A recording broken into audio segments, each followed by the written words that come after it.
Yang kedua, kesembuhan sejati berujung pada kemuliaan nama Yesus saja. Ingat tadi ya.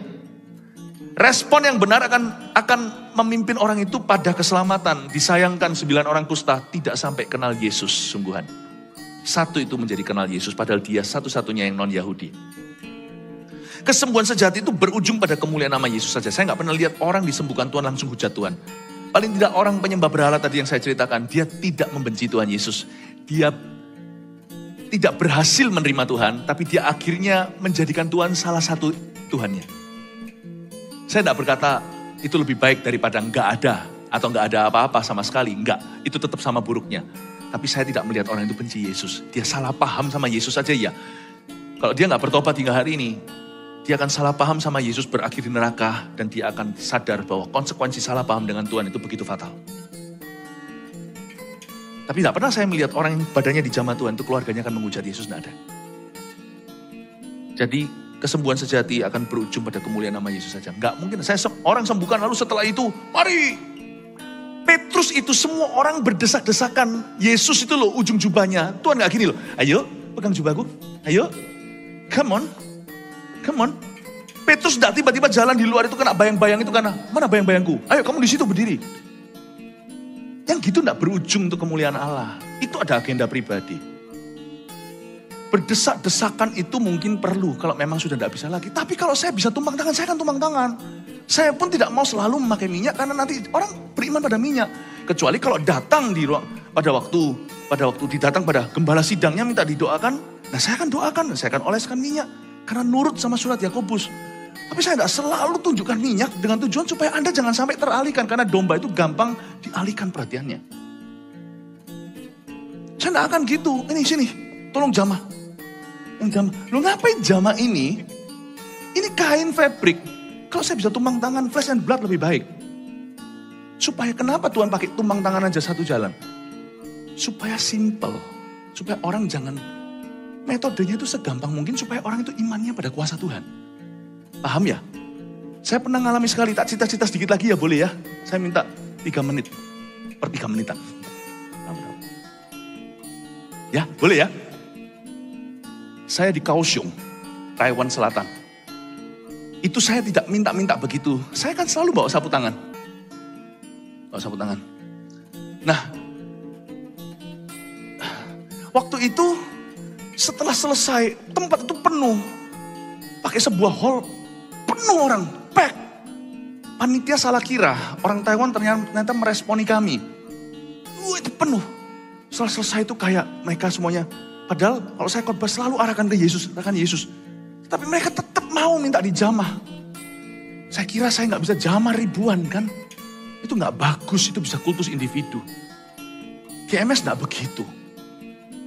Makanya besok hari Jumat saya kerahkan pendoa. Karena kita itu sama rata. Tuhan yang sembuhkan.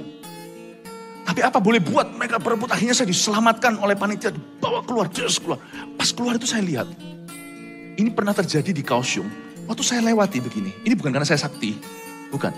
Tapi karena ternyata iman orang haus. Meskipun mereka salah berharap. Tapi Tuhan tuh baik kayak Bethesda. Karunia itu diberikan untuk orang-orang yang gak layak. Bahkan mungkin doktrinnya masih kurang pas. Waktu saya lewat itu kan ada bayang-bayang karena itu malam tapi kan ada lampu. Itu saya lewat, saya dievakuasi, itu orang-orang tak lewatin. Ini gak terjadi bahkan di Indonesia. Itu rebah semua. Saya lewatin itu. Saya terus gak GR.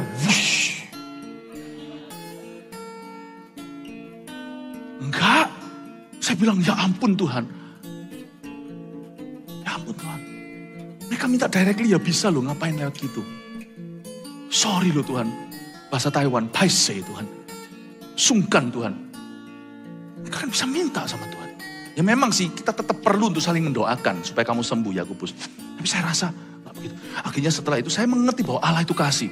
Lewat kan, saya masuk ke mobil. Di mobil itu jalan, seret, itu belum bubar. Tiba-tiba ada 2 cewek lari. Anak muda, lari. Gak masa mobil saya itu diapit. Saya itu gak minta bodyguard. Tapi diapit sama panitia kanan kiri satunya besar lagi. Saya jadi gini. Itu mobil jalan masih baru tancap gas. Itu 2 orang lari saya berkata berhenti. Tingsa. Berhenti. Sopirnya berhenti. Gak berani sama musuh. Gak berani sama pastor. Saya bilang tingsa. Kenapa? ada 2 orang sedang kejar. Kita nggak bisa biarkan cabut lari. Lu kira saya siapa?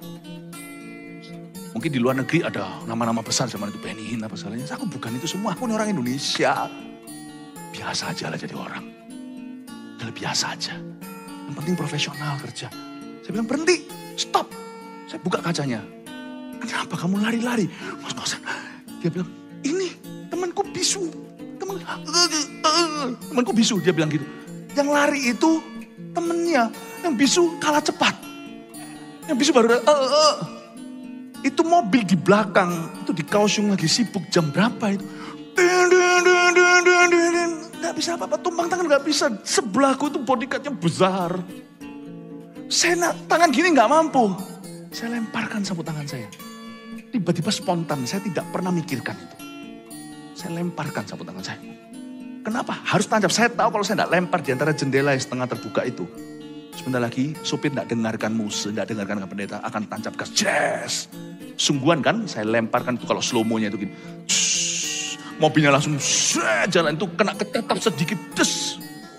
Ketatap kacanya itu, ketatap ujung kacanya. Des gini. Itu jatuh ke tangannya. Kayak film Korea aja. Persis yang gimana saya tidak tahu. Besoknya ada kesaksian. Orang bisu mendengar karena sapu tangan. Lah ya kan? Masa orang bisu mendengar itu loh. Dengarkan yang baik. Jangan sampai di sini orang bicara jadi tuli. Orang bisu berbicara. Kita di sini ada orang-orang tuli, orang bisu dalam pelayanan kita. Saya gembala sidang di sini aja memang nggak sembuh. Tapi hari itu di Kaohsiung siapa bisa sangkali orang itu bisu dari sejak lahir. Diceritakan, tapi orang-orang nggak tahu sapu tangan siapa. Ya saya nggak usah berkata, sapu tanganku! Hilang sapu tangan saya. Itu dia tampilkan katanya di sini dan dia sembuh. Waktu saya ulang tahun di Taiwan, tahun depannya, nggak ada orang tahu kejadian itu. Mereka nggak tahu itu sapu tangan saya. Pastor Timothy, salah satu dari Asia for Jesus Pastor, kasih saya sapu tangan ini. Ini untuk kamu untuk ulang tahun. Thank you, Sisi. Seperti Tuhan berkata, itu bukan sapu tanganmu tak balikin. Itu kuasaku. Paham maksudnya Bapak Ibu?